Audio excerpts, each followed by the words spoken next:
तो सामाजिक जीवन में हर इंसान सुकून भरी जिंदगी जीना चाहता है, लेकिन अंदाजा लगाइए कि उस व्यक्ति की जिंदगी में कितना पीड़ा होगी जिसकी हर सुबह शाम डर में ही गुजरती है।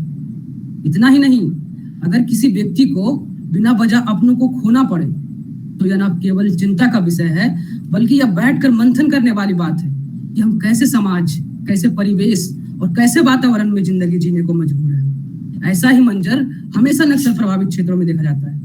नमस्कार, आप सभी का GSTS 83 में स्वागत है। मेरा नाम गौतम कुमार है। मैं Shyamlal college evening university of Delhi का तृतीय वर्ष का छात्र हूँ और मेरा आज का टॉक का विषय है जमीन, जंगल, सरकार और आदिवासी, जिसका कुछ ऑब्जेक्टिव है जो इस प्रकार है। फर्स्ट हम बात करेंगे नक्सल की शुरुआत। इसमें हम देखेंगे कि किन परिस्थितियों के अनुसार नक्सल की शुरुआत हुई, उस समय नक्सली के क्या उद्देश्य था और वर्तमान में जो नक्सली है उसका उद्देश्य क्या है। इन सब पर हम विस्तार से चर्चा करेंगे और उसके बाद हम बात करेंगे कि भारत में अब तक हुई नक्सलवाद की घटनाएं पेपर कटिंग्स के थ्रू देखेंगे इसको, और इसके बाद हम बात करेंगे हाल में घटी छत्तीसगढ़ की घटना। दरअसल नक्सलाइट्स द्वारा ज्योग्राफिकल एरियाज का फायदा उठाया जाता है। तो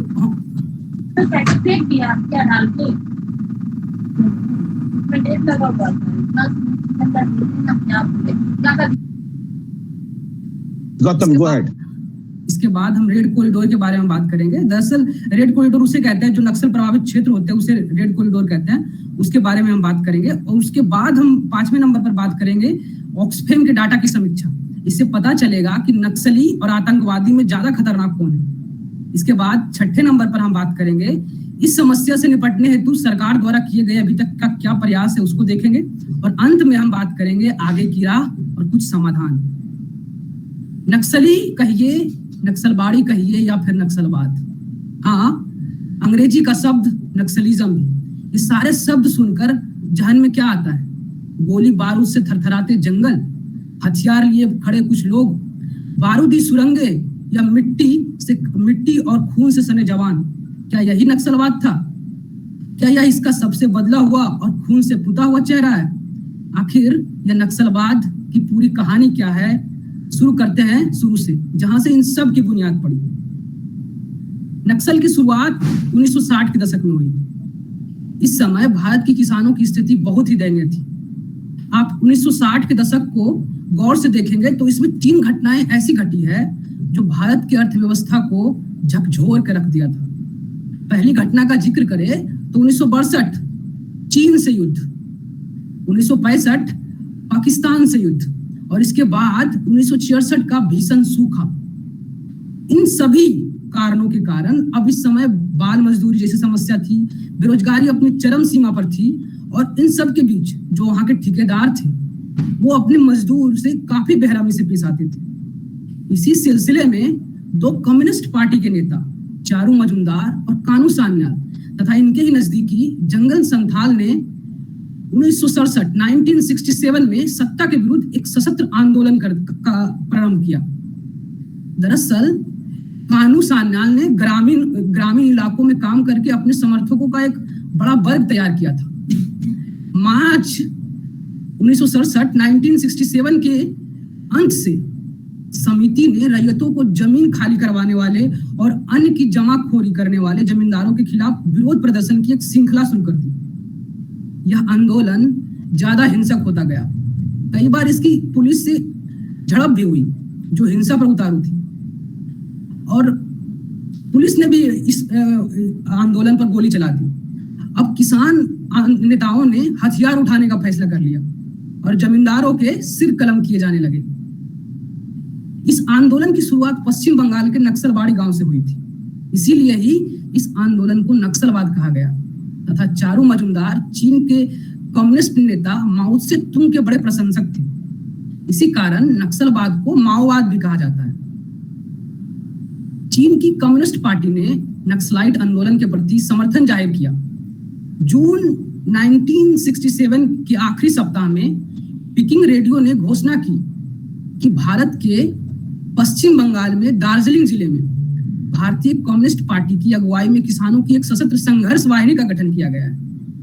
यह सशस्त्र क्रांति का अग्रिम दस्ता है जो भारत के लोगों द्वारा माओ से तुंग की शिक्षा के मुताबिक शुरू की गई।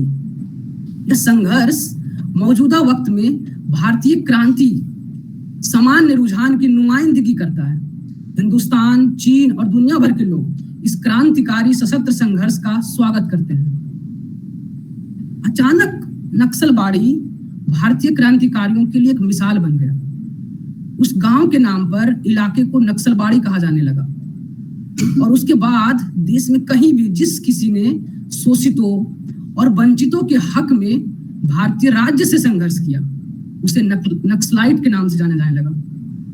क्रांतिकारी के बदले नक्सलाइट एक ऐसा शब्द था जो एक वर्ग के लिए लगाव और जुनून पैदा करता था, तो दूसरे वर्ग के लिए घृणा और उपहास।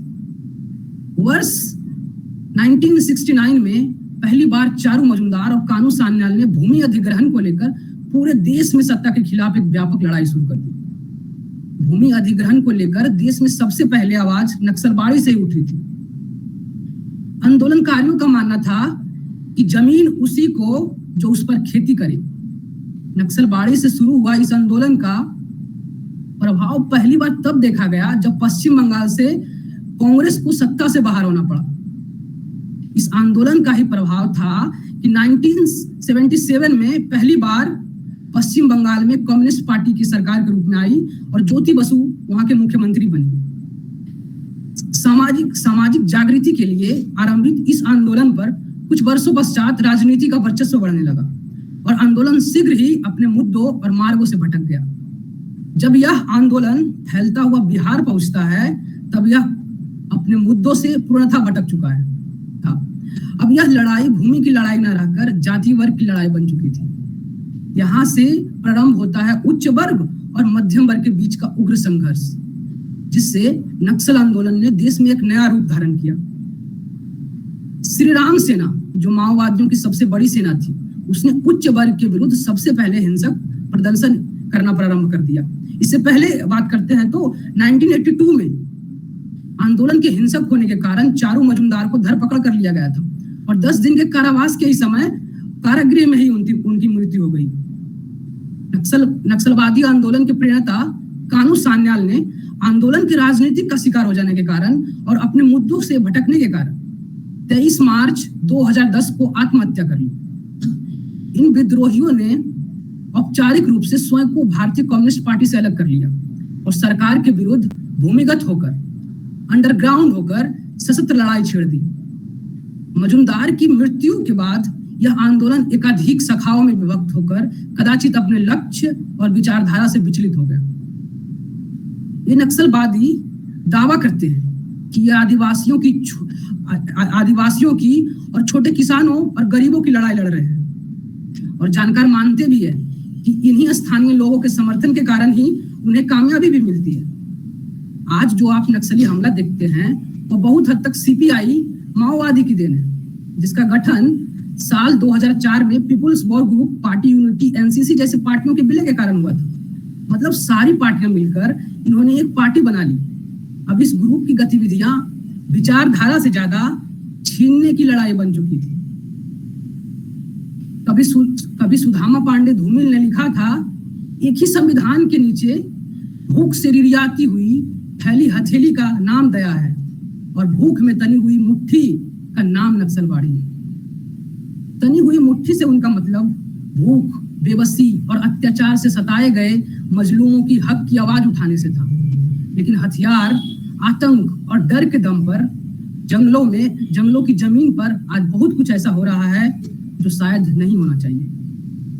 इसके बाद हम बात करते हैं भारत में नक्सलवाद की बड़ी घटनाएं। 2007 छत्तीसगढ़ के बस्तर में लगभग 300 से ज्यादा विद्रोहियों द्वारा 55 पुलिसकर्मी पर हमला किया गया, जिसमें 55 पुलिसकर्मी शहीद हुए। 2008 उड़ीसा के नयागढ़ की घटना में 14 पुलिसकर्मी तथा एक नागरिक की जान गई। इसके बाद 2009 महाराष्ट्र के गढ़चिरौली में हुए एक बड़े हमले में 15 सीआरपीएफ जवान शहीद हुए। इसके बाद 2010 नक्सलवादियों का कोलकाता मुंबई ट्रेन की घटना में 150 यात्रियों की जान गई। इसके बाद 2010 पश्चिम बंगाल के सिल्दा कैंप में घुसकर नक्सलियों ने हमला किया, जिसमें अर्धसैनिक के 24 जवान शहीद हो गए। 2010 छत्तीसगढ़ के दंतेवाड़ा में हुए एक बड़े नक्सलवाड़ी हमले में कुल 76 जवान शहीद हो गए, जिसमें सीआरपीएफ के जवान समेत पुलिसकर्मी भी शामिल थे। 2012 झारखंड के गढ़वा जिले के पास बरिगवा जंगल की घटना में 13 पुलिसकर्मी शहीद हुए। 2013 छत्तीसगढ़ के सुकमा जिले की घटना में कांग्रेस के नेता समेत 27 व्यक्तियों की जान गई। इसमें सलवा जुड़ूम के नेता भी शामिल थे, जिसके बारे में आगे हम बात करेंगे। छत्तीसगढ़ के जितने भी नक्सल अटैक है उसमें मास्टरमाइंड हिडमा है, उसके बारे में भी बात करेंगे आगे। हाल में घटी छत्तीसगढ़ की घटना जिसमें 22 जवान शहीद हुए और लगभग 31 जवान घायल हुए। इस घटना को थोड़ा विस्तार से देखते हैं, क्योंकि अधिकतर नक्सल घटना छत्तीसगढ़ में देखी जाती है और ये अधिक जानलेवा भी होता है। छत्तीसगढ़ मध्य प्रदेश राज्य से टूटकर अलग हुआ। छत्तीसगढ़ का जो निचला हिस्सा है उसमें 4 प्रमुख जिले हैं, सुकमा, दंतेवाड़ा, जगदलपुर और कांकेर। यह पहाड़ी एरिया है और यहाँ बहुत ही घने जंगल है। इन घने जंगल में पतझड़ का जो मौसम होता है अप्रैल से जून तक का, उसमें पेड़ पौधे की पत्तियां गिर जाते हैं और जंगल कुछ हद तक साफ हो जाते हैं, जिससे हमारे सीआरपीएफ, कोबरा कमांडो और वहां का जो डिस्ट्रिक्ट फोर्स है उनकी मूवमेंट पर नक्सली नजर रख सकता है और उन पर अचानक हमला कर सकता है। 3 अप्रैल 2021 की घटना में भी ऐसा ही हुआ था। दरअसल 20 मार्च से ही वहां के जो सीआरपीएफ, कोबरा कमांडो और डिस्ट्रिक्ट फोर्स का एक संयुक्त मिशन चल रहा था। इसी में हमारे जवानों का वहां लगातार आवागमन चल रहा था। 3 अप्रैल को सूचना मिलती है कि नक्सलाइट का जोनल कमांडो की उपस्थिति है कांकेर क्षेत्र जंगल में, पर लोकल इंटेलिजेंस फेल्यूर के कारण जवानों को वहां कोई नहीं मिलता है और वहां लौटते समय ही जवानों पर यू शेप में घेर कर अटैक हो जाता है। इस हमले में नक्सलाइट द्वारा आरपीजी, रॉकेट प्रोपेल ग्रेनेड का प्रयोग किया गया था, जिसका रेंज 400 मीटर होता है और इसे कंधे पर रखकर फायर किया जाता है। ये 400 मीटर के रेंज में फायर कर किसी भी निशानों को पूरी तरह ध्वस्त कर सकता है। इस अटैक में हमारे जवान काफी बुरी तरह घिर गए थे और जो रीइंफोर्समेंट थी, इनके मदद के लिए जो फोर्स बुलानी थी, उनको जवानों की एग्जैक्ट लोकेशन पता नहीं चल पा रही थी, जिसके वजह से रीइंफोर्समेंट काफी देर से पहुंचती है। और यहाँ सबसे दिक्कत यह हुई कि यहाँ हेलीकॉप्टर्स 8 घंटे बाद आई।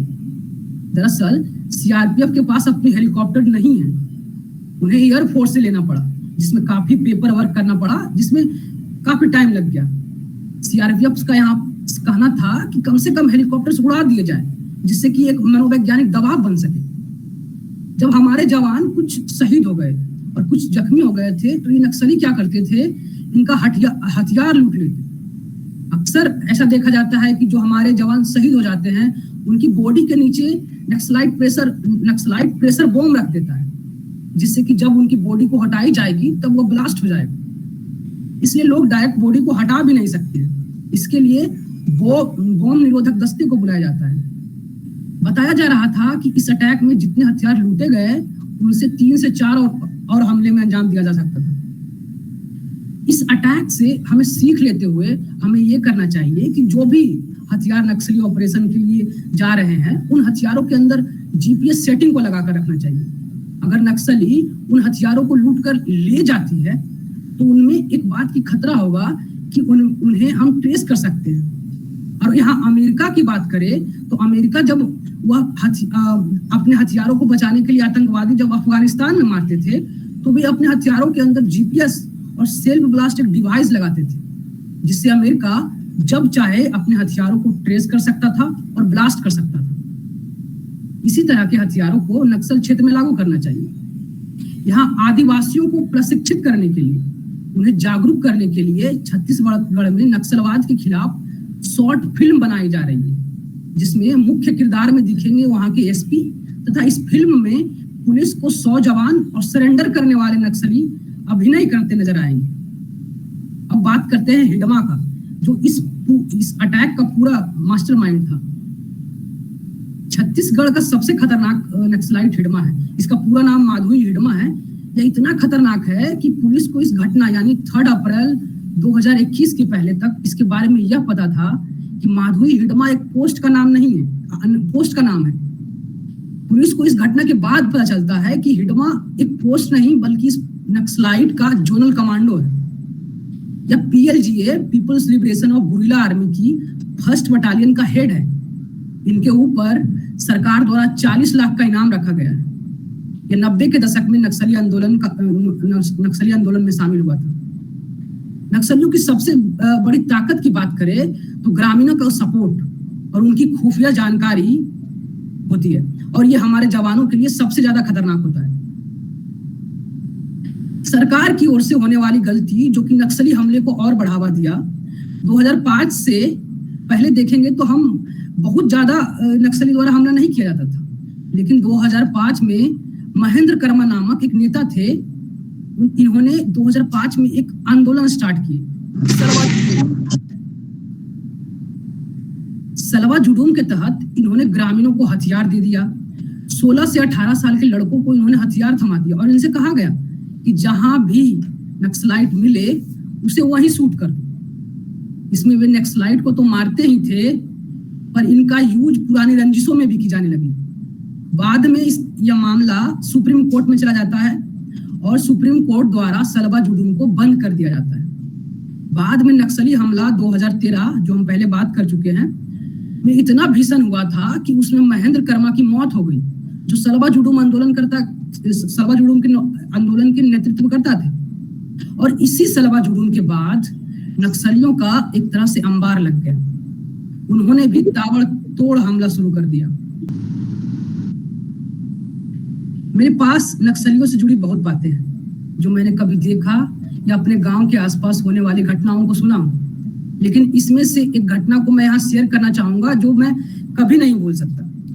मैं क्लास 8 में था और रात लगभग 8 से 9 के बीच मैं अपने कमरे में पढ़ाई कर रहा था। तभी एक आदमी मेरे घर के मेन गेट पर आता है और वो बोलता है कि तुम्हारे फैमिली मेंबर को बाहर नक्सली द्वारा पीटा जा रहा है। दरअसल यह पल हमारे परिवार के लिए बहुत डरावना था, लेकिन वह आदमी इस बात को इस तरह से बता रहा था जैसे कुछ हुआ ही नहीं। ये उस समय हमें लगा, लेकिन वह आदमी उस समय बिल्कुल सही था। अगर वह इस खबर को हड़बड़ाहट में सुनाता तो हम सब भी कुछ गलत कदम उठा सकते थे, जो और नुकसान हो सकता था हमारे लिए। और हम लोग जब घर से निकलकर बाहर रोड तक पहुंचते हैं तो देखते हैं कि आगे आगे जो फैमिली से थे वो आगे आगे चल रहे हैं और उसके पीछे 2 नक्सली पूरा काला कपड़ा से कवर्ड, हाथ में बंदूक लिए उनके पीछे पीछे जा रहा था। और हम लोग सिर्फ वहां खड़े होकर देख रहे थे जैसे कि हम लोग उन्हें जानते ही नहीं। उस समय खड़े रहकर देखना या क्या करना ठीक था ये मुझे पता नहीं। और बहुत 2-3 घंटे के बाद बच बचाकर पहुंचते हैं। दरअसल उन्हें छोड़ा नहीं जाता है नक्सलियों के द्वारा, उन्हें किसी तरह बच बचाकर भाग कर ही आते हैं। 2-3 घंटा के बाद वो घर पहुंचते हैं। ये 2-3 घंटे हम लोग के लिए आसान नहीं था। खैर, आगे हम बात करते हैं रेड कॉरिडोर की। जो नक्सल प्रभावित क्षेत्र होता है उसे रेड कॉरिडोर कहते हैं। 2008 में 233 जिले नक्सल प्रभावित थे। वर्तमान में 90 जिले हैं जो नक्सल प्रभावित है। जो नक्सल प्रभावित है 11 राज्य के टोटल 90 जिले नक्सल से प्रभावित है। इसमें 30 सबसे ज्यादा नक्सल प्रभावित है। इसमें अच्छी बात यह है कि नक्सलाइट की संख्या घट रही है, लेकिन कुछ गलत बात भी है कि कुछ ऐसे जिले हैं जहां पहले नक्सल समस्या नहीं थी और अब वहां भी नक्सल समस्या देखा जा रहा है। इसमें मुख्य रूप से जो राज्य आते हैं पश्चिम बंगाल, झारखंड के सर्वाधिक नक्सल प्रभावित जिलों की बात करें तो खुंटी, गुमला, लातेहार, सिमडेगा, पश्चिम सिंहभूम, रांची, दुमका, गिरिडीह, पलामू, गढ़वा, चतरा, लोहरदगा, बोकारो, सरायकेला, पूर्वी सिंहभूम, हजारीबाग, धनबाद, गोड्डा आदि क्षेत्र आते हैं। वहीं कम संवेदनशील जिलों में बात करें तो कोनरमा, जामताड़ा, पाकुड़ और रामगढ़ है, जबकि देवघर, साहेबगंज नक्सल प्रभावित नहीं माना गया है। इसके बाद बिहार की बात करें तो इसके प्रभावित क्षेत्रों की बात करें तो रोहतास, कैमूर, औरंगाबाद, गया, नवादा, लखीसराय, जमुई, बांका, मुंगेर और पश्चिम चंपारण। और अभी 7 जिलों को नक्सल मुक्त घोषित किया गया है, जिसमें शामिल है पटना, शिवहर, सीतामढ़ी, भोजपुर, बगहा, खगड़िया और बेगूसराय। इसके बाद उड़ीसा की बात करें तो इसके प्रभावित क्षेत्र हैं मलकानगिरी, कोरापुट, नुआबदा और बुलांगी। और छत्तीसगढ़ की बात करें तो इसके प्रभावित जिले हैं सुकमा, बीजापुर, दंतेवाड़ा, बस्तर, कोंडागांव, कांकेर, नारायणपुर, राजनांदगांव, बालोद, धमतरी, महासमुंद, गरियाबंद, बलरामपुर और कबीरधाम जिले जैसे नक्सल प्रभावित हैं। जब डॉक्टर मनमोहन सिंह प्रधानमंत्री थे तब उन्होंने कहा था देश की सबसे बड़ी समस्या नक्सल समस्या है। या इतनी बड़ी समस्या कैसे है, हम ऑक्सफैम के इस 10 साल के डाटा द्वारा समझते हैं। 2009 से 2014 तक देश के प्रधानमंत्री डॉक्टर मनमोहन सिंह थी और 2014 से वर्तमान तक देश के प्रधानमंत्री श्री नरेंद्र मोदी हैं। इन 10 सालों में जो नागरिकों की मौत हुई है इन नक्सलाइट हमलों के द्वारा, तो उसकी संख्या है 2191, जबकि पूरे देश में आतंकवादी हमले द्वारा जो नागरिकों की मौत हुई है उसकी संख्या है 384। यानी नागरिकों की जान के लिए ज्यादा खतरनाक नक्सली है। सुरक्षा में लगे हुए जवान की बात करें तो सुरक्षा में लगे हुए जवान जो नक्सली हमले में अब तक शहीद हुए हैं उसकी बात करें तो 1392 नक्सलियों द्वारा शहीद हुए हैं, जबकि पूरे देश में इन आतंकवादियों द्वारा 2009 से 19 के बीच जो हुआ है जवान शहीद, वो उसकी संख्या है 675।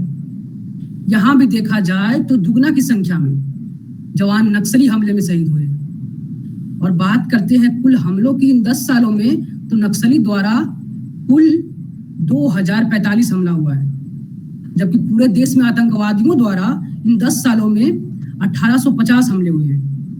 जबकि इन आतंकवादियों पर पाकिस्तान का पूरा समर्थन होता है। अगर आप देखेंगे तो नक्सली जिसे आप इग्नोर कर रहे हैं, हमारे यहाँ टॉप प्रायोरिटी लिस्ट में भी नक्सली समस्या नहीं है। अगर हमले नहीं हो इतने बड़े बड़े तो भूल जाएंगे कि भारत भी नक्सल प्रभावित क्षेत्र है, जबकि आप रियलिटी देखेंगे तो आतंकवादियों से ज्यादा खतरनाक यहाँ नक्सलाइट की समस्या है। इसके बाद हम बात करते हैं कि नक्सली के विरुद्ध सरकार क्या क्या पहले की गई है सरकार द्वारा, उसकी बात करते हैं। तो नक्सल प्रभावित इलाकों में नक्सली समस्या से निपटने के लिए सरकार समय समय पर काम करती रहेगी। हालांकि इन इलाकों में किसी परियोजना को सफलतापूर्वक पूरा करना हमेशा ही एक चुनौती रही है। इंफ्रास्ट्रक्चर, सड़क, सेल फोन कनेक्टिविटी, पुल, स्कूल जैसे विकास कार्यों पर काम किया जाता रहा है। नक्सल प्रभावित इलाकों में अब तक हजारों की तादाद में मोबाइल टावर लगाए जा चुके हैं, जबकि कई हजार किलोमीटर सड़क का निर्माण भी हो चुका है।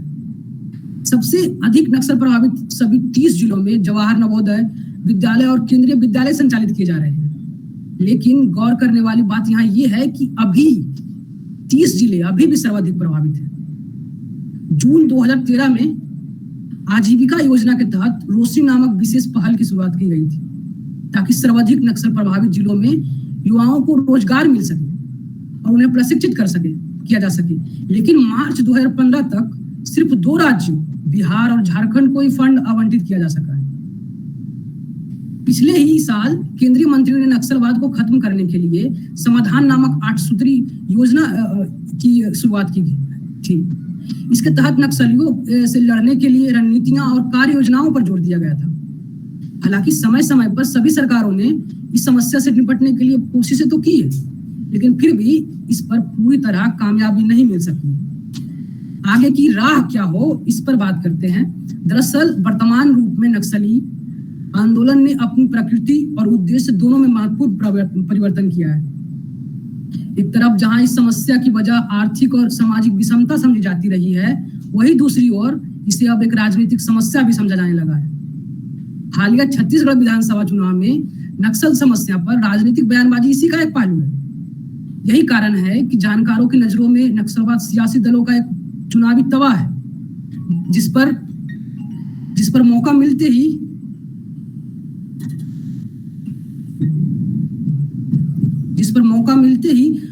रोटी सेकने की कोशिश की जाती है।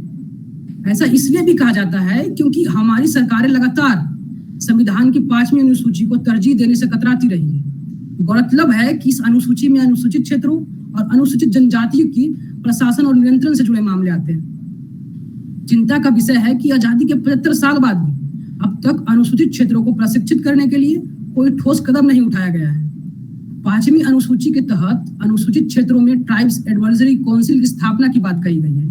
दरअसल इन क्षेत्रों में एडवाइजरी काउंसिल एक तरह की पंचायत है जो आदिवासियों को अपने क्षेत्रों में प्रशासन करने का अधिकार देती है। इन काउंसिल में अधिकतम 20 सदस्य होते हैं, जिनके 3/4 सदस्य वे होते हैं जो संबंधित राज्य की विधानसभा चुनाव में अनुसूचित क्षेत्रों का प्रतिनिधित्व करते हैं।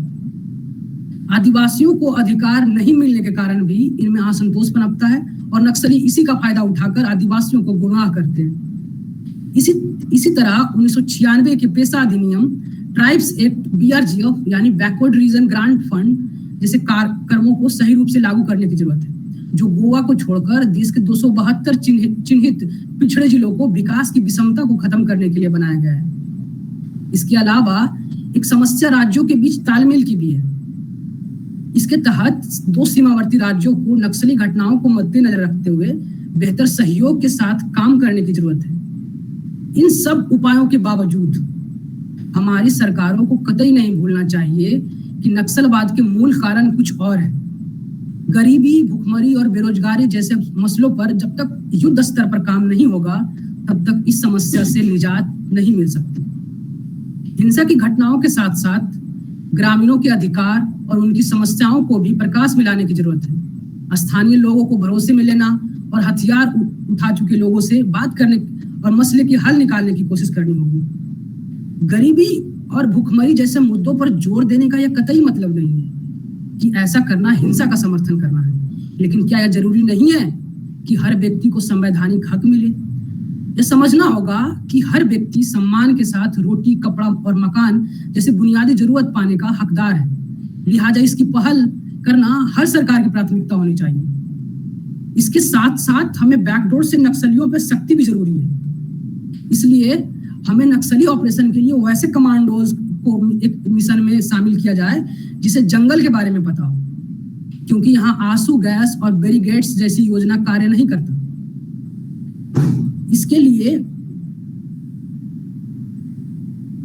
इसके साथ साथ हमें टेक्नोलॉजी का यूज भी करना होगा। जैसे इन कमांडोज की भी अपनी स्पेशली हेलीकॉप्टर्स होनी ही चाहिए थी। हेलीकॉप्टर के दोनों साइड गन होती है जिसे वह 1 सेकंड में 30 गोलियां तक फायर कर सकते हैं। इसके साथ साथ उन पर केमिकल बॉम्ब भी फेंक सकते हैं। हालांकि केमिकल बॉम्ब पर्यावरण के लिए हानिकारक हो सकता है, लेकिन इससे ज्यादा खतरनाक अभी नक्सलाइट है। इसे मारना ज्यादा जरूरत है। इसके बाद हम बात करते हैं कि इसमें सबसे ज्यादा खास बात यह है कि नक्सली हेलीकॉप्टर्स को मार भी नहीं सकता है, उस पर हमला भी नहीं कर सकता है, क्योंकि नक्सलाइट के हथियार का जो रेंज होता है वो मैक्सिमम उसका होता है 400 मीटर और हेलीकॉप्टर्स 1000 मीटर तक आराम से उड़ सकते हैं और अपने निशाने को ध्वस्त कर सकता है। हालांकि हेलीकॉप्टर्स हर जगह सक्सेस नहीं हो सकता है। जैसे घने जंगल में हम हेलीकॉप्टर्स का यूज नहीं कर सकते हैं, उन पर नजर नहीं रख सकते हैं, लेकिन घने जंगल में हम दूसरी टेक्नोलॉजी का यूज कर सकते हैं। जैसे हमलावर ड्रोन का यूज कर सकते हैं। जो हमलावर ड्रोन में थर्मल कैमरा होता है जो बॉडी टेम्परेचर पर कार्य करता है, जो जंगल में रात में भी लोगों के बॉडी टेम्परेचर के थ्रू उसके मूवमेंट को पहचान सकता है और दिन में क्या यह रात में भी उस पर आक्रमण कर सकता है। इन सब उपायों के बाद मेरे जहन में एक सवाल आता है कि क्या सरकारें चाहती है कि नक्सलवाद जैसी समस्या जड़ से खत्म हो? सरकार से अनुरोध है कि जवानों को कहा जाए कि टेक्नोलॉजी का ज्यादा से ज्यादा यूज करें, किसी तरह भारत को एक नक्सल मुक्त देश बनाए। इसके बाद हम बात करते हैं और लास्ट में देखते हैं कि किस तरह नक्सलाइट को पॉपुलर कल्चर में दिखाया गया है। कुछ बुक्स है जैसे रेड सन, हेलो बस्तर, इसका हिंदी वर्जन भी है, नमस्ते बस्तर, लाल लकीर, रेड जोन, और कुछ मूवीज की बात करें तो नक्सलबाड़ी, रेड अलर्ट, चक्रव्यूह इससे रिलेटेड बहुत अच्छी मूवी है जो इस रिसर्च में मैंने खुद इसको देखा है। और सिंधु राम, लाल सलाम भी है, प्रतिद्वंदी आदि मूवी के द्वारा हम नक्सलाइट इन पॉपुलर कल्चर को समझ सकते हैं। धन्यवाद।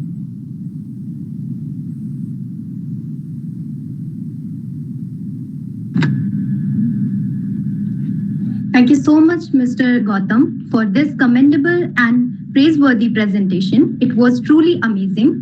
Now it's time to solve some queries. And the first question is from Ms. Shubhi Singh. She asked, what is the source of Naxalite income? Should I repeat? दरअसल नक्सल की जो income का मुख्य स्रोत है वो दरअसल टैक्स वसूलता है। कोई वहाँ के एरिया जो फैक्ट्री हो, कंस्ट्रक्शन का जो कार्य चल रहा है उसमें वो पैसे लेते ही लेते हैं। और पहले तो प्रॉपर बैरिकेड्स लगा दिए जाते थे सड़क पर और उनसे पैसा वसूलते थे। और वर्तमान में अब इसका यूज पॉलिटिक्स में भी होने लगा है। कुछ नेताओं के द्वारा इन्हें शांत रहने के लिए पैसा दिया जाता है और कुछ नेताओं के द्वारा इन्हें उग्र रहने के लिए भी पैसा दिया जाता है। धन्यवाद। Next question is from Mr. Puneet Kumar. He asked, can you please describe the recent efforts or initiatives by government for providing health and education in Naxal areas? How much these efforts are effective at ground level? हाँ, जैसा कि मैंने talk में, hello, I am audible? Yes, you are. जैसा कि मैंने talk में बात की है कि इन सभी क्षेत्रों में किसी भी परियोजना को सुचारू रूप से लागू करने में बहुत परेशानियां होती है, लेकिन ये धीरे धीरे काम कर रही है अपने ग्राउंड लेवल पर। सो अब नहीं कह सकते हैं कि कोई भी नक्सल प्रभावित क्षेत्र है वहाँ काम बिल्कुल नहीं हो रहा है। इसका ही रिजल्ट है कि अभी हम देखते आ रहे हैं कि धीरे धीरे नक्सलाइट की संख्या कम होती जा रही है। ये इसी का रिजल्ट है। So next question is from Miss Archana Bharti. She asked, क्या आपको ये नहीं लगता है कि नक्सल भारत में इतना पनपने का कारण ये है कि सरकार द्वारा अभी तक इन लोगों को बुनियादी सुविधाएं तक नहीं दी जाती हैं? जी, ऐसा लगता है, ऐसा है भी। दरअसल सरकार द्वारा विकास के नाम पर हम देखते हैं कि छत्तीसगढ़ में जो माइंस का खनन होता है उसमें हम देखते हैं कि कोई भी फैक्ट्री आती है और सीधा वहां के लोगों को खाली करा दिया जाता है। दरअसल यहाँ पर सरकार को ये करना चाहिए कि पहले उनको उनके लिए घर बनाया जाए, उनको पहले वहाँ व्यवस्था पूरा कर दिया जाए, उसके बाद उनको निष्कासित किया जाए। उनमें गुस्सा पनपना तो ये अनिवार्य है कि इस तरह से कोई रह रहा है उसको घर से निकाल दिया जाए और उसे बस ये आश्वासन दे दिया जाएगा कि आपको रहने के लिए घर दिया जाएगा। तो ऐसा है। So next question is from Miss Shruti Tiwari. She asked, क्या नक्सलवाद को सरकारी बिचौलियों द्वारा बढ़ावा नहीं दिया जाता है? जी, यही कारण तो है कि अभी देश में 75 साल बाद भी हम इसे नक्सल को जड़ तक नहीं पहुंच पाए हैं, ना ही ये खत्म हो पाया है। इसी का रिजल्ट है ये। Next question is from mister Shivanshu. He asked कि नक्सलवाद और आतंकवाद में अंतर क्या है? जी, आतंकवादी जो होता है वो किसी देश के द्वारा इन्फ्लुएंस होता है और वो देश को किसी तरह भी नुकसान पहुंचाना चाहता है। लेकिन जो नक्सली है वो सिस्टम के खिलाफ लड़ाई है उसकी, और वो नहीं मानता है ये कि देश अभी आजाद हुआ है। वो मानता है कि अभी देश का जो सत्ता है वो पूंजीपतियों के हाथ में है। यही अंतर है। गौतम, क्या बता सकते हैं कि अर्बन नक्सलाइट क्या होता है? इस वर्ड के बारे में आपने सुना है, कहीं पे जिक्र आया है? आजकल नया वर्ड है अर्बन नक्सलिज्म, शहरी नक्सलवाद। सर, हम सुने तो हैं पर इसके बारे में ज्यादा जानकारी नहीं है। इस पर हम रिसर्च जरूर करेंगे सर।